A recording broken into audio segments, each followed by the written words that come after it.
السلام علیکم ورحمۃ اللہ وبرکاتہ نحمدہ ونصلی ونسلم علی رسولہ الکریم اما بعد۔ پان کھانے کی بہت سارے لوگوں کو عادت ہوتی ہے، تو کیا پان کھا کر کے اگر کسی نے کوئی شخص پان کھایا ہوا ہے اور کوئی دوسرا شخص آ کر کے سلام کرے تو جو شخص پان کھایا ہوا ہے تو کیا وہ شخص پان کھائے ہوئے سلام کا جواب دے سکتا ہے یا نہیں دے سکتا؟ پان ہے، گٹکا ہے یا کوئی اور ایسی چیز ہے جو اس کی طرح ہو، پان کی طرح، یا جیسے کہ چائے پی رہا ہے، تو کیا پان کھا کر یا گٹکا کھا کر یا چائے پیتے ہوئے سلام کا جواب دے سکتے ہیں یا نہیں دے سکتے ہیں؟ اس حوالے سے علماء کرام نے فرمایا ہے کہ دیکھیے، سب سے پہلے تو میں آپ کو بتا دوں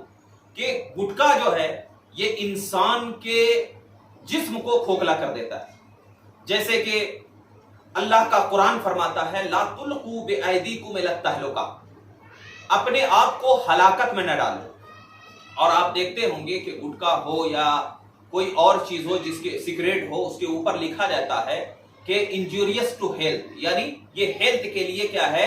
بالکل ہانیکارک ہے اور اس سے کینسر ہوتا ہے، یہ سب پایا جاتا ہے۔ تو سب سے پہلی چیز تو یہ ہے کہ سگریٹ ہو یا گٹکا وغیرہ نہیں کھانی چاہیے۔ لیکن اگر کوئی شخص پان کھایا ہوا ہے یا گٹکا کھایا ہوا ہے تو یہ ایک الگ مسئلہ ہے، یہ الگ مسئلہ ہے کہ اگر کوئی شخص پان کھایا ہوا ہے، اس کو کسی نے سلام کر دیا تو اس کا سلام کا جواب دینا اس کے اوپر واجب ہے۔ وجہ اس کی یہ ہے کہ جو ہم سلام کرتے ہیں، سلام کرنا یہ سنت ہے اور جواب دینا کیا ہے، یہ واجب ہے۔ تو پان کھائے ہوئے حالت میں بھی سلام کا جواب دے سکتے ہیں، گٹکا کھائے ہوئے حالت میں بھی سلام کا جواب دے سکتے ہیں، کوئی سگریٹ پی رہا ہے اس حالت میں بھی سلام کا جواب دے سکتے ہیں، اور اگر کوئی چائے پی رہا ہے اس حالت میں بھی سلام کا جواب دے سکتے ہیں، کیونکہ اس سے کیا ہے،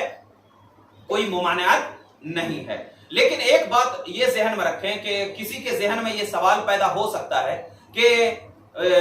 سلام کا جواب ہم کیسے دیں، یہ تو ہم جھوٹے ہیں، ہمارا فلاں ہے، کیسے سلام کا جواب دے دیں؟ تو ایک بات یہ ذہن میں رکھیں کہ مسجد میں جو ہے لہسن اور کچی پیاز کھا کر کے آنے سے شریعت نے منع کیا۔ کیوں منع کیا ہے؟ اس لیے کہ اس کے منہ سے جو ہے وہ بدبو آتی ہے اور فرشتوں کو اس کی بو جو ہے وہ پسند نہیں،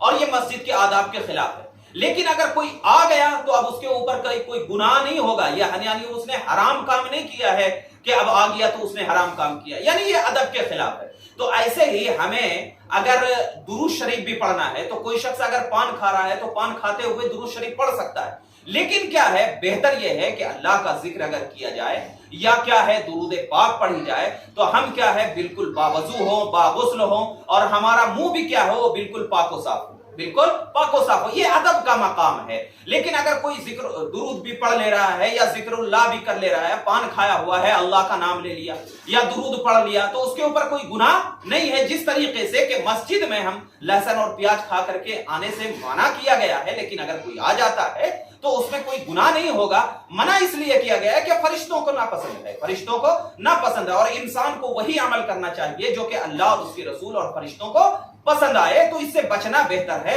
لیکن اگر کوئی پان کھایا ہوا ہے یا گٹکا کھایا ہوا ہے، سگریٹ پی لیا ہے، تو اگر کسی نے سلام کیا تو سلام کا جواب دے سکتا ہے۔